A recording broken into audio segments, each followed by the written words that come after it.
So advisors today, I think, if you look at technology and how the role it played before versus what it plays today, technology is needed to equip the advisor to engage with them in a scalable manner, to have conversations that become more meaningful when you have technology that's there as part of your support in that process.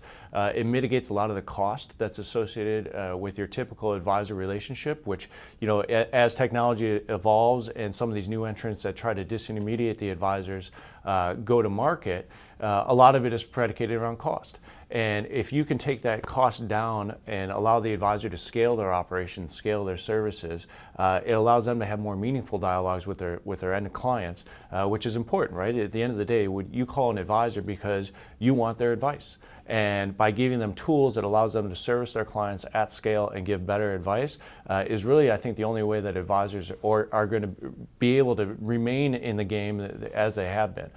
We're a huge advocate of advisors, so we based our business around it, and basing our business around giving them tools to better service their clients is what we try to do. Yeah, so Vestwell simplifies the process to provide clients with a retirement plan in really three core areas.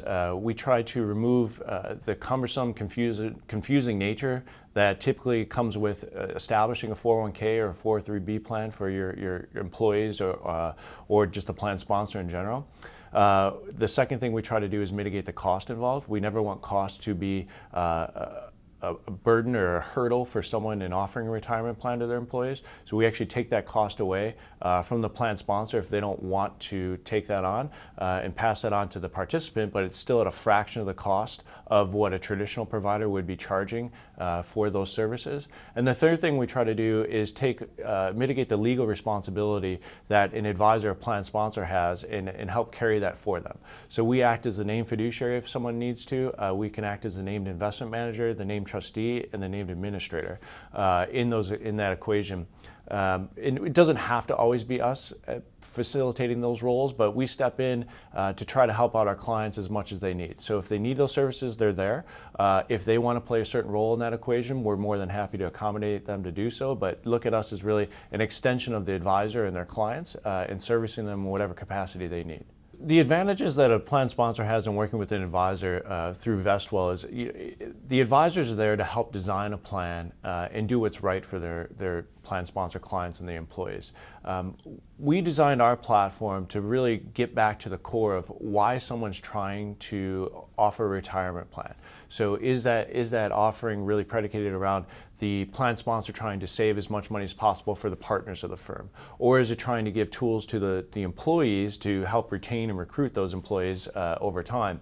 And based on those decisions, we start designing a plan through the platform and guiding the advisor through that process, but creating something that's really consumable by a plan sponsor. So if you're not in this industry, which can be a confusing industry for someone sitting outside of it, we try to really make it a process that you can understand, that anyone can pick up a proposal and know what they're trying to accomplish with the plan design that's being put in place, and then give the advisor the tools to have more meaningful dialogue with their plan sponsor and participant clients, where we see more and more advisors wanting to step in and sit down with each individual employee within a firm, which I think is fantastic.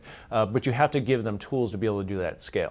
Because if you sign up with a lot of clients, which is fantastic, that's more and more time. So how do you do that and help engage in that dialogue, but not necessarily let it be a huge time drain on the advisor or the plan sponsor?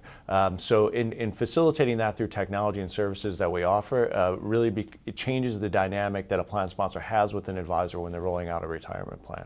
We look at the DOL and the role that they're playing as we're big advocates of it. We thematically look at everything we do, and it should always be in the best interest of everyone in the equation. So we do what's best for the advisor, what's best for the plan sponsor and the employees, looking out for the fiduciary needs of each individual, looking out for the costs that are associated with that, and making sure that everyone's aligned with the best interest of one another.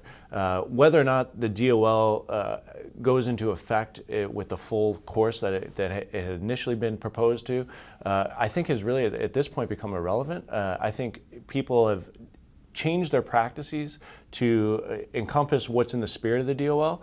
Whether or not it actually gets pen to paper and gets put into effect, I think it already is into effect in a lot of ways. We see a lot of organizations, especially some of the larger ones like the Merrill Lynch's of the world and so on, that have said, listen, if this goes in the garbage, we're still going to do it. We're still going to follow it because this is what's right.